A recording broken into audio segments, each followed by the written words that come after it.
welcome to this edition of Border Report Live. My name is Rudy Mideles, and I am your host here in Harlingen, Texas, in the Rio Grande Valley of Deep South Texas. Got a great program lined up for you today. Our El Paso correspondent, Julian Resendez, is going to be joining us to lead a conversation with Mr. Michael Ballard, who is the Director of Intelligence at Global Guardian. So we're really looking forward to that conversation. But first, let's take a look at some of the headlines making news across the border, beginning with the government may have shut down last night at midnight Eastern time, but the Border Patrol, ICE, and other immigration-related agencies are still at work.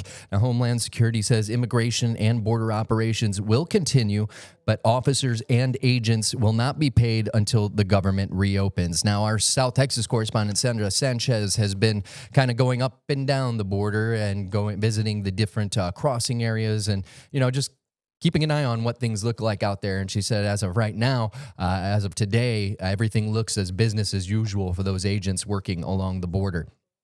Many Homeland Security agencies are deemed necessary to protect life and property and therefore will continue through a shutdown.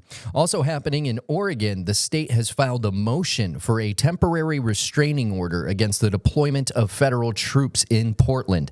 Now, the Attorney General there says the decision is, the Attorney General says the decision is unlawful and poses a substantial risk to its residents. Meantime, protests have continued outside the ICE building in South Portland. The protests have been taking place since the weekend when President Donald Trump announced plans to send the National Guard to the city. While the president says the city is the headquarters of the far left, Democratic lawmakers are urging him to stay out of Portland, saying the city has had the largest drop in murder rates in the country. Also happening, federal immigration officials have revealed plans to reopen the Deferred Action for Childhood Arrivals program to new applicants to comply with a court order. But they do warn the Trump administration retains the discretion to modify the Obama-era policy.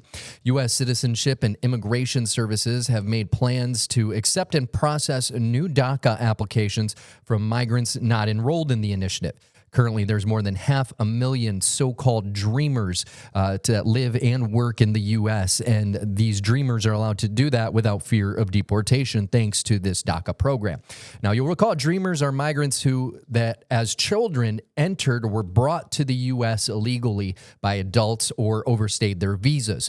The Obama administration created DACA in 2012 to protect the population from deportation amid congressional gridlock on immigration reform. Time now to bring in our El Paso correspondent, Julian Resendez, to introduce Mr. Michael Ballard, Director of Intelligence at Global Guardian. How y'all doing? Really good to be back. Yes, I have worked with Mr. Michael Ballard and with Global Guardian for a while now. And he is really one of the go-to persons when it comes to what's going on in terms of security risk throughout not just Latin America, but all over the world. And the reason we invited Mr. Ballard today is because Global Guardian has just published a new risk assessment map, which includes some interesting news about three countries in Latin America where U.S. residents, U.S. citizens maybe as well, have a strong either business or family ties to. One of them is Haiti, the other one is Venezuela, and the third one is obviously Mexico. So, Mr. Ballard, can you tell us a little bit about the reasons Global Guardian puts out this map? And then can you kind of like go into some of the three countries that we mentioned?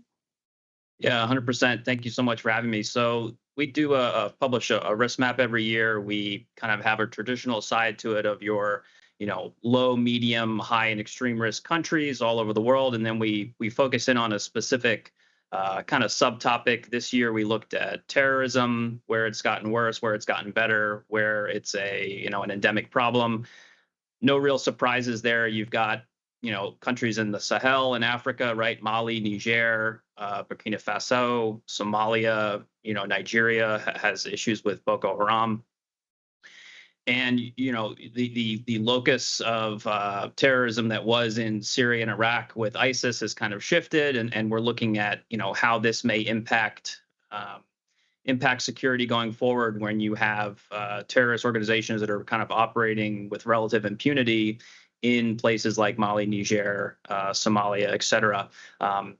What I think is interesting looking at those three countries that you mentioned, Haiti, Venezuela, and Mexico is that now all three have groups, drug cartels or gangs or organized crime groups that have been designated as foreign terrorist organizations by the United States of America, the DOJ, and the State Department. Haiti is, practically a failed state in many regards. And, I recently saw that the UN kind of approved an additional 5,500 or so troops to deploy there to try and shore up the Kenyan mission that is kind of peace mission that's being led there. I don't think it's going to have too much effect, honestly. You need a really significant deployment of security personnel to really make a big difference, and in order to allow the government to really function properly there. So, that's where we're at in Haiti, and I can chat about Mexico and Venezuela. Yeah, let's talk about Venezuela because we've had some breaking news in the past few weeks involving U.S. strikes on ships allegedly being operated by the Tren de Aragua criminal organization. What is the latest that you've heard on that? I understand we now have three. The third strike has been confirmed. What's going on right now, and what's coming next? Yeah, the situation there is very, very interesting for us. We don't have a ton of clients that operate in Venezuela itself, but we have clients that operate in neighboring Guyana, right? And there's the tension and the friction over that disputed region. We have clients that operate in Colombia and other neighbors of Venezuela. But you're right; these three now airstrikes or takedowns of these narco boats with alleged drug traffickers from Tren de Aragua, one of the groups that has been designated as an FTO. And this kind of coincides with a relatively large deployment of, I think, some 6,500 troops, U.S. troops, into the Caribbean region. You have U.S. Navy warships that are now there. Part of this is to counter narcotics operations, right? Just trying to limit the flow of drugs out of Venezuela into the Caribbean and into the United States. Part of it's also, sending a message to President Maduro, who the U.S. government views largely as illegitimate. And, there have been some developments in just the last several days where the president of the National Assembly of Venezuela said that President Maduro had a decree ready to go, kind of on standby, that would basically be a general mobilization for the country of Venezuela should the U.S. take further steps to either invade, carry out special forces operations, covert missions within the country. There are rumors that the Venezuelan government is handing out rifles and handguns to civilians, right, to try and arm the population. It's a very interesting time right now there. Yeah, one of my specialties is monitoring what's going on in the specific countries in Latin America. And I have run across those reports.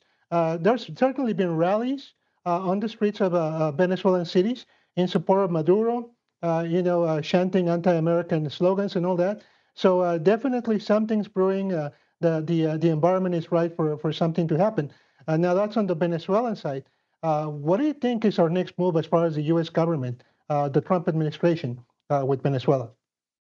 Yeah, I think you're going to see a slow but steady escalation here. You have, Secretary of State Marco Rubio, who's also the acting national security advisor. He's a well-known Venezuelan hawk, right? And he's kind of been pushing for, not pushing for regime change, but he's been very, very critical of Maduro, critical of the Venezuelan state as a de facto kind of narco state.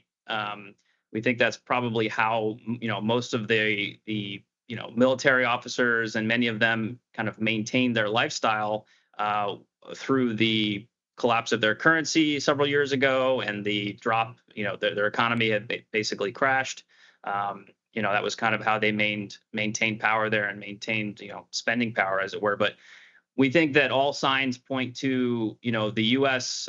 Not just focusing on Venezuela, but part of a larger strategy to really regain control and influence over the Western Hemisphere, and having, I don't call it a rogue nation, but potentially like Maduro's Venezuela, doesn't really fit with that, that kind of model of what they're looking at in the Western Hemisphere. So I don't know exactly what's next, but it wouldn't surprise me if before this Trump administration is over, I would be shocked if we don't see some really material effort to either, depose Maduro from within, forcibly remove him, take him out, as a head of a cartel. Effectively, that's kind of how he's been viewed, right? The head of a cartel / terrorist organization. So I think there's definitely something brewing there. Right. Finally, what advice would you give those Venezuelans in the U.S. who have family in Venezuela and those American businessmen, perhaps in the oil industry, that have some business interest? Would you tell them not to travel right now, or what? What would you tell them? Yeah, it's a tough call. We get questions like this all the time. Clients of ours who they live in the U.S., but they have extended family that are in some of these countries. They're in Venezuela, Iran. They're in some of these places that are, hostile to Americans. I think we always kind of err on the side of caution, and that if you are an American with family there, I would probably not visit. There's a likelihood that you could get detained, arbitrary detention. There are issues with that with China as well that we often warn about, especially if you're Chinese American. They ignore your American citizenship, right? They don't apply any of those laws to that. If you're a businessman, if you have oil and gas interests in Venezuela, that's a more complicated situation, right? In many ways, Venezuela is still pretty reliant on oil and gas exports for foreign currency, and they're probably less likely to give you issues if you're in that space. I see. We're speaking with Mr. Michael Ballard, Director of Intelligence at Global Guardian, about a whole host of topics involving threat analysis really coming out of South America. We're going to continue this conversation after a real quick break. Border Report Live is back in 1 minute.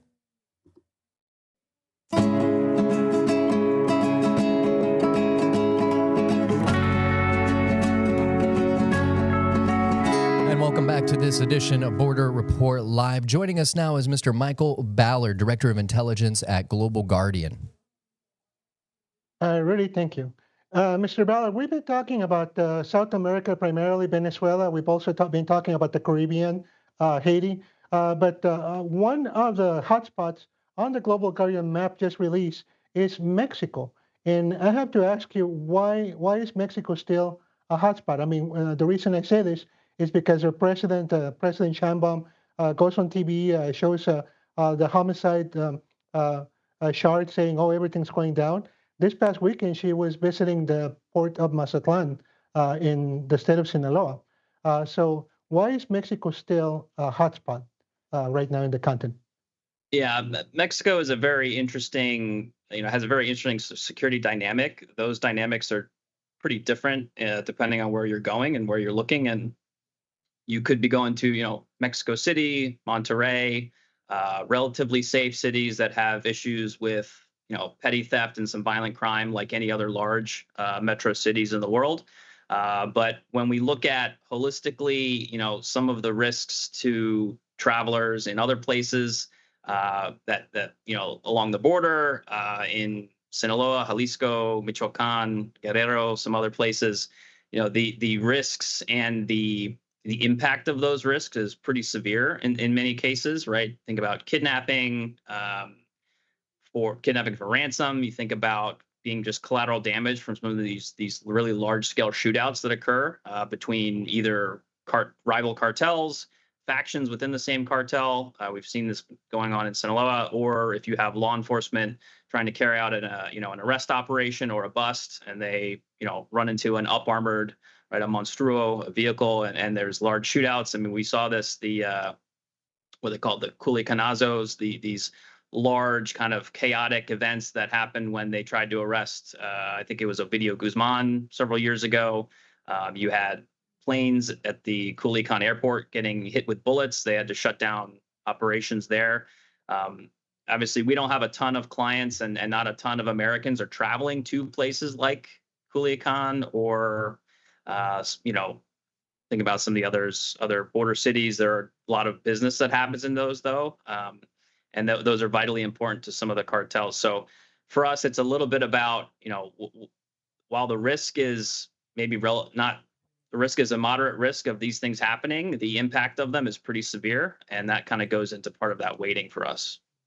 Yeah, what I always tell people from Mexico who kind of question some of the coverage as far as violence is, well, okay, maybe your part of the city is safe, but what about this other part of the city, your city, where all these murders and violent acts are happening? I guess the same is true for the country as a whole. We might be able to visit Mazatlan, Cancun, Cozumel, but maybe we shouldn't go to places like Culiacan or the mountains of western Chihuahua, where we just reported of another, like you say, one of those monster trucks being used by the cartels, armed with a machine gun capable of shooting at helicopters.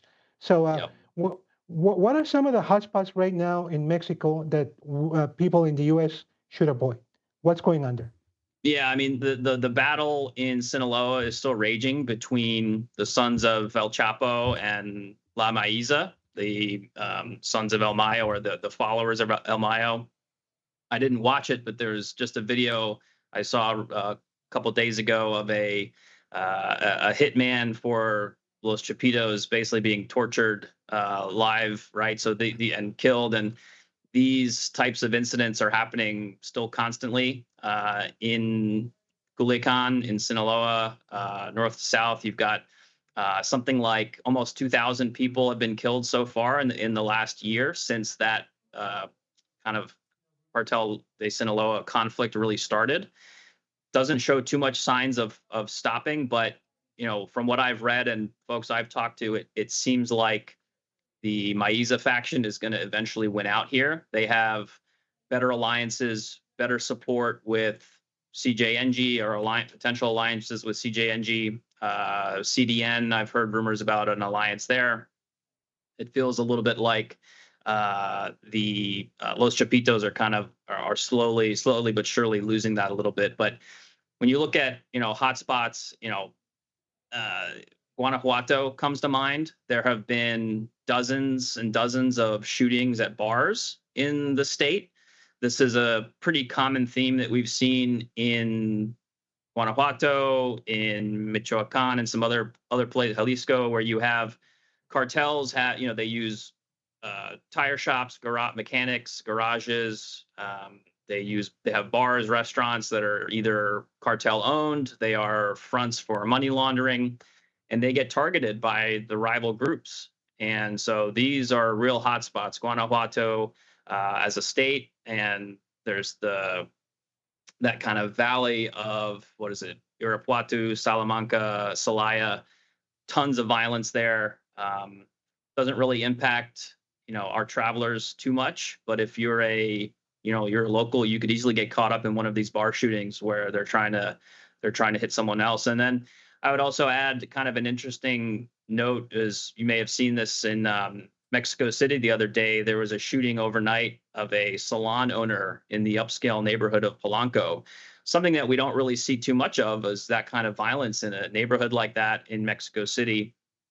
And it raises questions about, was this salon owner, was this a front for money laundering? Was he part of a criminal organization, or was he, what I think more likely is, a victim of extortion and stopped paying up, wasn't able to pay up, and plato plomo, as they say. So those are some hotspots that we're looking at right now. All right, so the cartels are real. The cartel violence is real in Mexico. And that brings me to my next question, and that is, the U.S. keeps pushing for action against these cartels, either by the U.S. in U.S. soil or by Mexico. And there's even the possibility that we've been talking about for months of American action in Mexico. What's the latest on that, Mr. Ballard? What can we expect? I know that we just had a couple of transfers of several dozen cartel leaders to the U.S. What can we expect in coming days? Yeah, I think you'll probably see more of that activity in the near term, as far as kind of exchanges, more diplomatic action. But for me, we see what's happening off the coast of Venezuela, the justification for these strikes, designating these groups as foreign terrorist organizations. I think it would not be surprising if you did see eventually, a Predator drone strike in the mountains of Sinaloa, or somewhere in Jalisco where there was, a confirmed whereabouts of a cartel leader, El Mencho, or one of the Maizas, and potentially with some, maybe reluctant approval from Mexican President Sheinbaum there, but the Sheinbaum administration is very, very, hesitant, and really does not want any type of U.S. Kinetic activity in Mexico, let alone boots on the ground. So I don't think that's likely. I think you're going to see the U.S. maybe say, handle your business, or get this situation under control, get the border under control with drugs and arms and cash and money laundering, or we're going to be forced to take action and take these guys out if we have good intelligence on it. So I think it's going to be mostly used as a little bit of a stick there of, kind of do this, or we're going to have to take matters into our own hands. But it's a very interesting time for sure. Right. A lot of our viewership is from South Texas, across from the states of Tamaulipas, Nuevo Leon. We've talked about the Sinaloa cartel on the Pacific coast.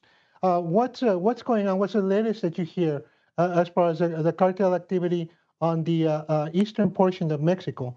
Are the Northeastern cartel still at war with the Gulf cartel? What's the latest that you've heard of that?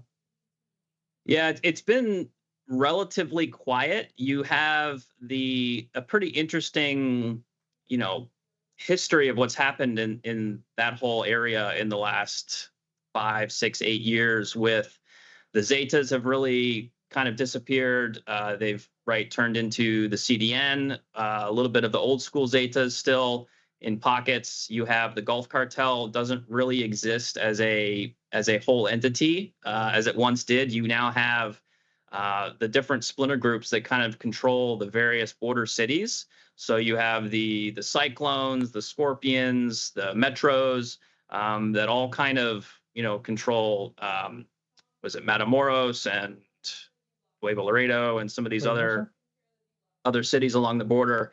And there is a little bit of conflict still in between those cities that we'll see, and you'll sometimes see, the U.S. consulate or embassy will issue a warning of, avoid this area. There's an active shootout.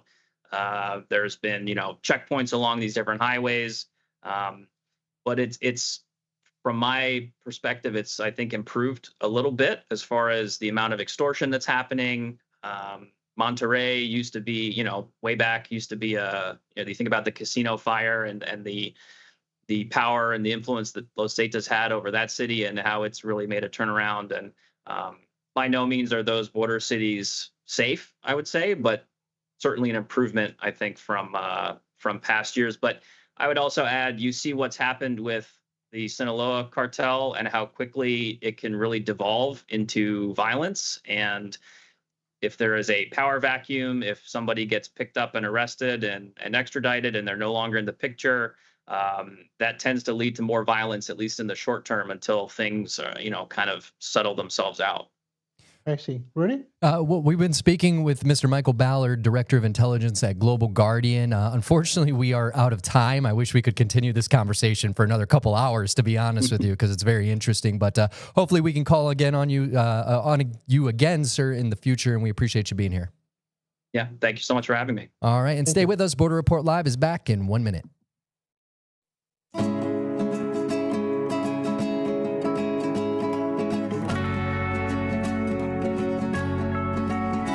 And welcome back to this edition of Border Report Live. We were just speaking with Director of Intelligence for Global Guardian, Mr. Michael Ballard, about essentially what was our own personalized threat analysis for a couple countries that we cover here on Border Report. And if you're just tuning in to the program as we kind of wrap up for the day, I wanted to remind you can always get more on the program and other stories that our team, like Julian over in El Paso, Sandra Sanchez here in South Texas, and Salvador Rivera in San Diego are working on. But don't forget, too, you can listen to this episode. It'll be out in just a couple hours in audio form as Border Report Live brings you the stories shaping the U.S.-Mexico border, real-time updates, expert and voices from both sides of the border now in podcast form. So you can listen at those places at the bottom of your screen there, Apple Podcasts, YouTube, Spotify, and the iHeartRadio app. Just an incredible conversation today. One of those days that you really truly wish that this program was like 3 hours long, because I have a feeling we could have continued this conversation for at least that much longer. Well, that's going to do it for us today. Thank you so much to our guest again, Mr. Michael Ballard from Global Guardian. Thank you so much to our El Paso correspondent, Julian Resendez. My name's Rudy Mideles. We'll see you all tomorrow.